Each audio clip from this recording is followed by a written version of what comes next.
ಮೈಸೂರಿನ ಚಾಮುಂಡಿ ಬೆಟ್ಟದಲ್ಲಿ ಆಷಾಢ ಪೂಜಾ ಸಂಭ್ರಮ ಮನೆ ಮಾಡಿರ್ತಕ್ಕಂಥದ್ದು. ಈಗಾಗಲೇ ಮೊದಲ ಆಷಾಢ ಶುಕ್ರವಾರದ ವಿಶೇಷವಾದಂತಹ ಪೂಜಾ ಕೈಂಕರ್ಯಗಳು ಈಗಾಗಲೇ ನೆರವೇರ್ತಾ ಇದ್ದಾವೆ. ಜೊತೆಗೆ ಪ್ರಮುಖವಾಗಿ ಆಷಾಢ ಶುಕ್ರವಾರದ ಒಂದು ಹಿನ್ನೆಲೆಯಲ್ಲಿ ದೇವಸ್ಥಾನವು ಕೂಡ ವಿವಿಧ ಬಗೆಯ ಹೂವಿನ ಅಲಂಕಾರದಿಂದ ಕಂಗೊಳಿಸ್ತಾ ಇದೆ.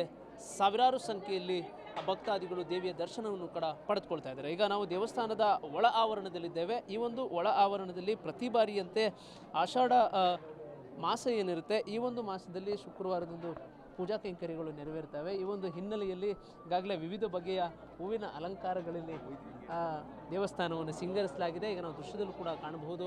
ಮುಖ್ಯವಾಗಿ ತೆಂಗಿನ ಗರಿಗಳನ್ನು ಬಳಸ್ಕೊಳ್ತಕ್ಕಂಥದ್ದು ಇರ್ಬೋದು, ಚೆಂಡು ಹೂವು ಇರ್ಬೋದು, ಗುಲಾಬಿ ಹೂವುಗಳಿರ್ಬೋದು, ಜೊತೆಗೆ ಸೇವಂತಿಗೆ ಹೂವು ಇರ್ಬೋದು. ಈ ಥರದ ಹಲವು ಬಣ್ಣಗಳ ಬಗೆಯ ಹೂಗಳನ್ನು ಬಳಸುವ ಮುಖಾಂತರ ದೇವಸ್ಥಾನದ ಮುಖ್ಯದ ದ್ವಾರದಿಂದಲೂ ಕೂಡ ಇಡೀ ದೇವಾಲಯವನ್ನು ಹೂಗಳ ಅಲಂಕಾರದಿಂದ ಸಿಂಗರಿಸಲಾಗಿದೆ. ಹೀಗಾಗಿ ದೇವಸ್ಥಾನ ಹೂವಿನ ಅಲಂಕಾರದೊಂದಿಗೆ ಕಂಗೊಳಿಸ್ತಾ ಇದೆ. ಜೊತೆಗೆ ಸಾವಿರಾರು ಸಂಖ್ಯೆಯಲ್ಲಿ ಗಂಟೆಗಟ್ಟಲೆ ಸರತಿ ಸಾಲಿನಲ್ಲಿ ನಿಂತಹ ಭಕ್ತಾದಿಗಳೆಲ್ಲರೂ ಕೂಡ ಈಗ ದೇವಿಯನ್ನು ಕಾಣುವಂಥ ಒಂದು ಕ್ಷಣ. ಹೀಗಾಗಿ ಗಂಟೆಗಟ್ಟಲೆ ನಿಂತರೂ ಕೂಡ ಏನೇ ಸಮಸ್ಯೆಗಳಿದ್ದರೂ ಕೂಡ ಅದನ್ನೆಲ್ಲವನ್ನು ಮರೆತು ಕೊನೆ ಕ್ಷಣಗಳಲ್ಲಿ ದೇವಿಯ ದರ್ಶನವನ್ನು ಮಾಡುವಂತಹ ಒಂದು ಕ್ಷಣಗಳಲ್ಲಿ ಈಗ ಇರತಕ್ಕಂಥದ್ದು. ಹೀಗಾಗಿ ಎಲ್ಲರೂ ಕೂಡ ಸಂತಸದಿಂದ ತಮ್ಮ ಇಷ್ಟಾರ್ಥಗಳು ಸಿದ್ಧಿಯಾಗಲಿ ಅಂತ ಹೇಳಿ ಪ್ರಾರ್ಥನೆಯನ್ನು ಸಲ್ಲಿಸ್ತಾ ಇರತಕ್ಕಂಥದ್ದನ್ನು ನಾವು ಗಮನಿಸಬಹುದು. ಪ್ರಮುಖವಾಗಿ ಇದು ದೇವಸ್ಥಾನದ ಒಳ ಆವರಣವನ್ನು ತಲುಪುವಂತಹ, ಅಂದರೆ ಗರ್ಭಗುಡಿಗೆ ತಲುಪುವಂತಹ ಒಂದು ಸ್ಥಳ ಈಗ ನಾವು ಗಮನಿಸ್ಬೋದು. ಇಲ್ಲಿ ಗರುಡಗಂಬ ಇರತಕ್ಕಂಥದ್ದು ಇರ್ಬೋದು.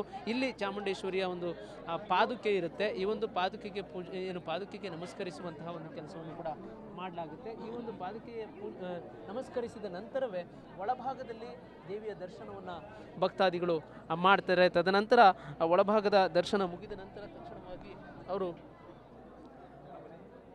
ಗರ್ಭಗುಡಿಯಲ್ಲಿ ಚಾಮುಂಡೇಶ್ವರಿಯ ದರ್ಶನ ಮುಗಿದ ನಂತರ ಅವರು ಇಲ್ಲಿ ಉತ್ಸವ ಮೂರ್ತಿಯ ಒಂದು ದರ್ಶನವನ್ನು ಕೂಡ ಮಾಡ್ತಾರೆ. ಪ್ರಮುಖವಾಗಿ ಈ ಬಾರಿಯ ಒಂದಷ್ಟು ಕನ್ನಡದ ಅಕ್ಷರಗಳಲ್ಲಿ ಅಮ್ಮ ಅನ್ನೋ ಒಂದು ಅಕ್ಷರಗಳಿರ್ಬೋದು, ಜೊತೆಗೆ ತಾಯಿ ಜಗನ್ಮಾತೆ ಅನ್ನೋ ಒಂದು ಅಕ್ಷರಗಳಿರ್ಬೋದು, ಇದನ್ನೆಲ್ಲವನ್ನು ಕೂಡ ಬರೆಯುವ ಮುಖಾಂತರ ಇವತ್ತು ಬರುವಂತಹ ಭಕ್ತಾದಿಗಳು ಒಂದು ವಿವಿಧ ಅಲಂಕಾರಗಳಿಂದ ಕಂಗೊಳಿಸುವಂತಹ ಚಾಮುಂಡೇಶ್ವರಿಯ ದೇವಿಯನ್ನು ಕಣ್ತುಂಬಿಕೊಳ್ಳುವಂತಹ ಒಂದು ಕೆಲಸವನ್ನು ಮಾಡಲಾಗುತ್ತೆ. ಇನ್ನು ಪ್ರಮುಖವಾಗಿ ಶುಕ್ರವಾರದಂದು ಚಾಮುಂಡೇಶ್ವರಿ ಲಕ್ಷ್ಮಿಯ ಅಲಂಕಾರದಲ್ಲಿ ಪೂಜಿಸಲಾಗುತ್ತೆ.